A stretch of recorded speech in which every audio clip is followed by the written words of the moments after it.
This is the Farmington Feed, bringing you information from the city of Farmington. Welcome back to another episode of Farmington Feed. I'm very excited to have Farmington resident Anna Rubin join me today. Anna is a teacher in Northfield and lives in Farmington with her husband John, 2 kids, and her parents. Yes, you heard that right. They have 2 families living in one house. But before we get into that, we're going to learn about Anna and how her situation came to be.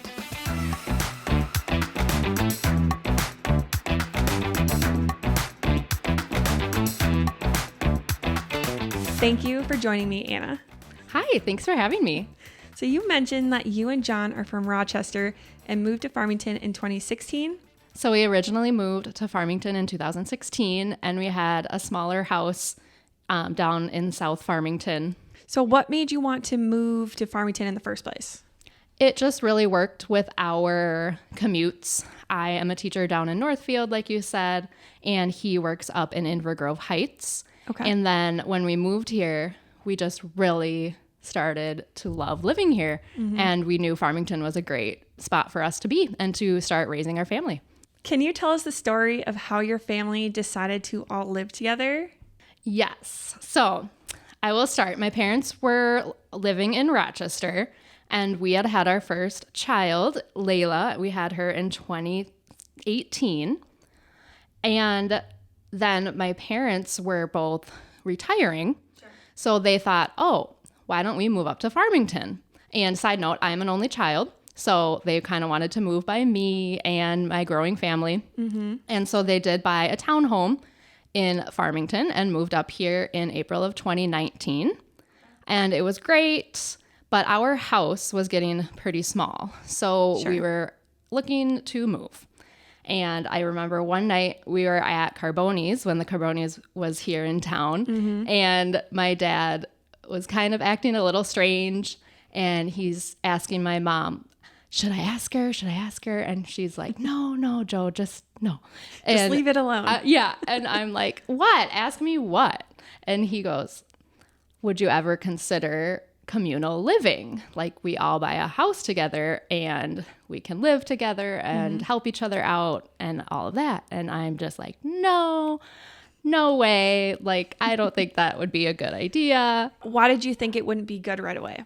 Right away, I just, you have that initial, nobody really does that in this country as much. It's very true. Yeah. You don't hear about it very often. You don't hear about days. it. And, all of our friends are buying their first houses, having children just like us on their own. And we've been on our own and we're just, no, like I'm not going to move back in with my parents. Yeah. Like that initial, like what? No.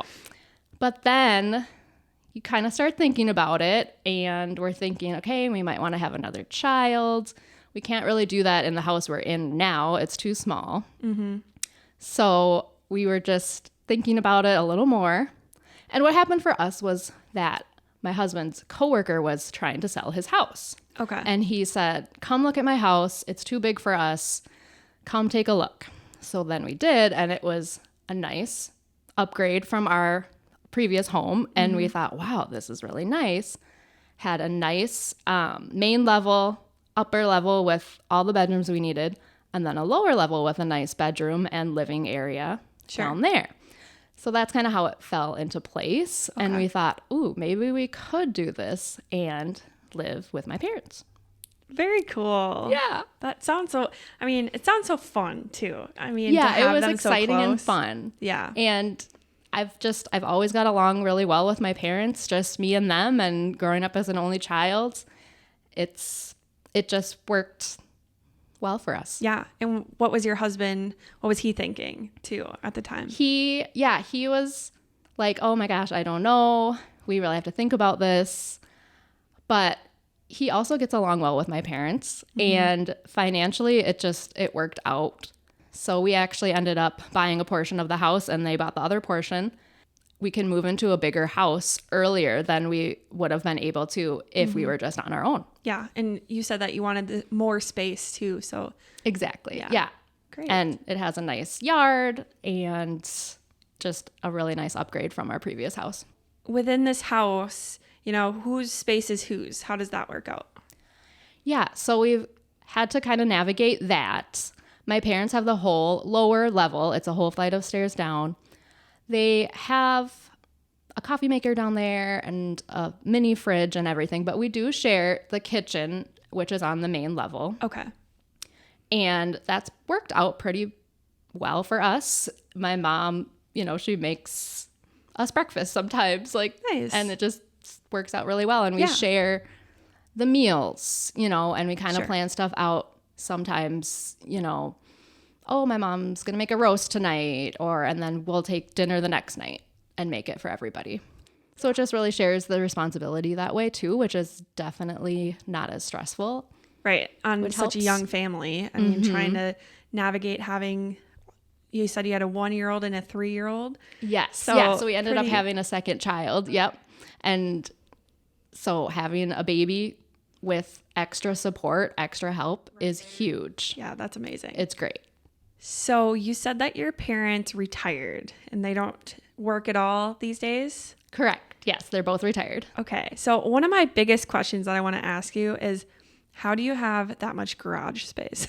Oh, Do they each have their own vehicles, or how does that work? my parents actually just have one car. Okay. And we have 2, and we have a 3-car garage, so it works out just fine. Awesome. Yeah. That's great. It seems like you all moved in together in 2020, right in the midst of the pandemic. Correct. Did that affect you all on the decisions that you were making at the time? It did because, well, we wanted to do it safely, but we also thought, once we're all moved in together, we will be in the same household. And we did stay safe, and we did everything in a very safe way during that pandemic time. Yep. Like quarantining together and Yes. stuff. Yeah. And it was advantageous to just all be together. And I'm sure it was not as lonely too, right? Yeah. 'Cause And it's nice too when my husband, he has to travel for work sometimes, and I have my parents there, and it's not just me with our 2 little kids. It's nice to have those adult conversations and the help, so Yeah. Yeah. What do you think the impact on your kiddos has been? it's been really cool. Yeah.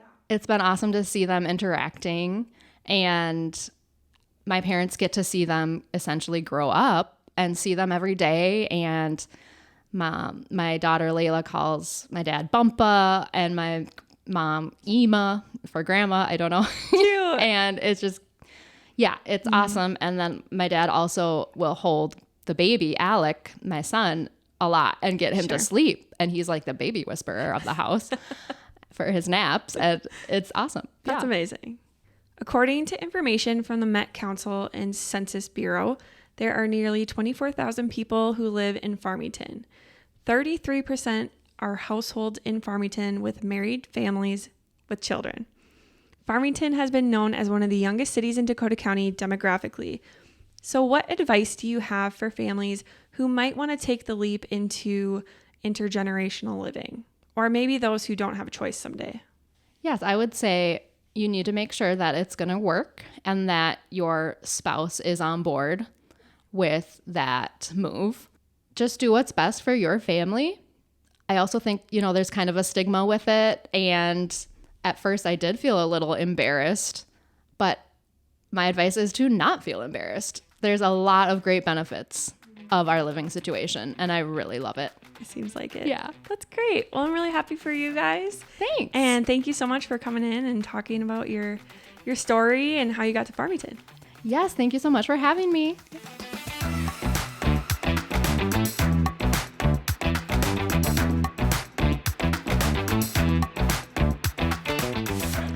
Thank you so much to Anna for coming on to the Farmington Feed podcast and talking about her unique living situation. If you are a resident who would like to talk about anything on this podcast, feel free to reach out to me with your idea at communications@farmingtonmn.gov. I'm going to wrap up this podcast by talking about a few upcoming events. I'm going to start by talking about the Halloween Havoc Tour. So if you remember the Holiday Lights Tour last year, we're doing a Halloween themed tour. By popular request, the Parks and Rec is creating a tour of houses with awesome Halloween displays. Showcase your spookiest lawn and house decorations. Residents can sign up their house for the tour starting Monday, September 12th. The deadline to sign up is October 9th. Houses must have their decorations ready for the tour by October 17th. The Rambling River Center's 40th anniversary celebration is coming up on September 22nd. Tickets will be on sale until September 14th. So if you are interested in joining the celebration, there's going to be a time capsule, ceremonial bench and tree dedication, pumpkin decorating contest, and a photo booth. So make sure to get your ticket. There's going to be food and stuff too. So come on out and celebrate. And then one other thing that I wanted to mention was the Farmington Liquors anniversary celebration. This is going to be at the new location downtown at 923 8th Street. There's going to be a car show, a wine tasting, food trucks. There's going to be a lot of fun and excitement going on. So come on out Thursday, September 15th from 6 to 8 p.m. right outside of the store. Thank you for joining us for another episode of Farmington Feed. Make sure to subscribe wherever you listen to your podcast, and we'll see you next time.